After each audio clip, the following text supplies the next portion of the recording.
Welcome to the Real News Network. I'm Paul Jay in Baltimore, and we're continuing our series of interviews about Syria. And joining us again now is Sami Ramadani from London. He's a senior lecturer in sociology at the London Metropolitan University. He was a political refugee from Saddam's regime in Iraq, and he joins us again from London. So why doesn't the Syrian elite, why even the Assad family, why don't they make a deal with the West? I mean, wouldn't it be easier than this? It's not like the Assad regime is really for some different type of economy in Syria. They had been integrating into kind of global neoliberalism. They were privatizing. The Syrian elite is a exploitive, advanced, very rich capitalist class, and so on and so on. So I mean, why not make a deal, and why go through this hell? I think a deal like the one you are suggesting would have been possible some 25, 30 years ago, or even 22 years ago. Things have changed since 1990 onwards, 1991, after Saddam invaded Kuwait and so on. And with the entry of large numbers of US forces in the region, with the coming to power of the second Bush generation. It's not only Syria which has an Assad and a son ruling. There was Bush Senior, and then when Bush Jr. came, George W. Bush, and the neocons took firm control of US foreign policy. They used the 11 September terrorist attack, which killed thousands of American people. Instead of building bridges and getting people sympathy consolidated with the American people, they used it to institute a new aggressive policy, invade Afghanistan, invade Iraq, knock down any country which is not with you.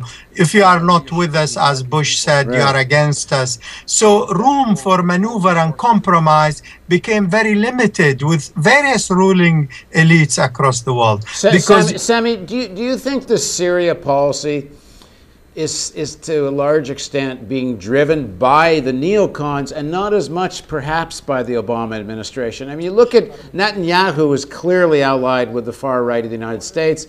The Bush family was very, very close to the Saudi regime, and so was Cheney. Is this kind of being driven by those forces, and is this why we're hearing some ambivalence from the administration? For example, early on, Hillary Clinton was calling Assad a reformer. We hear from some of the leading generals we're not so sure about this opposition. Is there a real split here, one in the U.S. about what to do with Syria? And then I'll get back to my question again. Still, why doesn't Assad, sure, or at least the Syrian elite, make some deal? That they're not against this global neoliberal economy. Sure.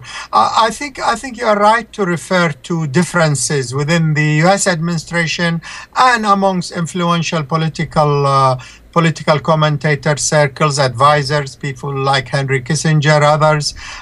There isn't a unified approach. But you are also right to suggest that ultimately, in terms of foreign policy, neocon foreign policy cornerstones, if you like, still seem to be in operation, as if there has been a handover. And I think the Obama administration has an Achilles heels in terms of the depression and the recession and the economic crises and so on. These are climates that generally favor extremist policies, and neocon foreign policy is still predominant, I say, in Washington. And if you remember, even within the context of Iraq, it was Bush who agreed the withdrawal agreement with Iraq, and Obama came and implemented it. That was quite significant, that the major security agreement under which the U.S. withdrew from Iraq was signed by Bush in the changeover period from Bush to Obama. So there is a certain degree of continuity, and within the Middle East, there is that continuity. And something also very significant happened in the Middle East, which is the great uprisings in Tunisia and Egypt. And the US has decided to, if you like, follow the neocon policy to its hilt because they felt threatened by the uprisings. And to apply the neocon policy to the hilt means relying more and more on the Saudi dictatorship.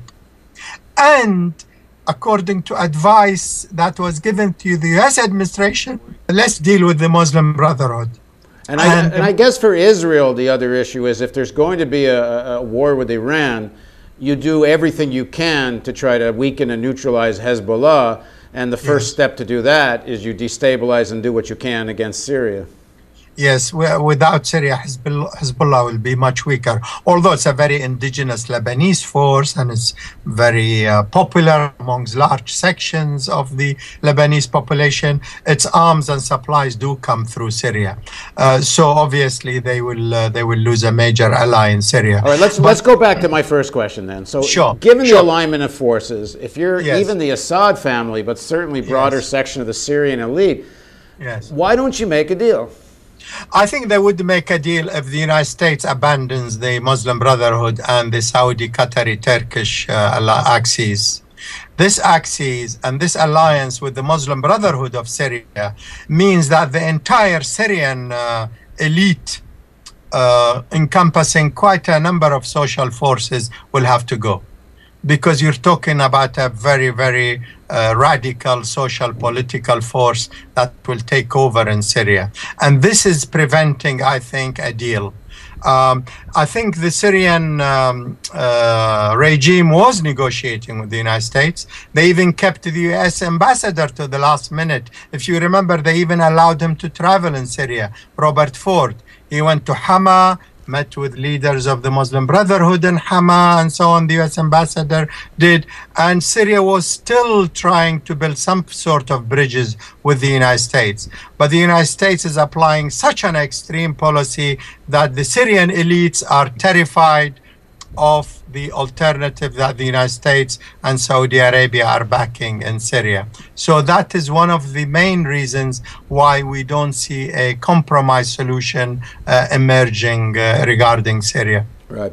Okay, in the next segment of our interview, we're going to talk about intervention and the potential global consequences of what might be an intervention, foreign intervention in Syria. Please join us for that, and thank you for joining us on the Real News Network.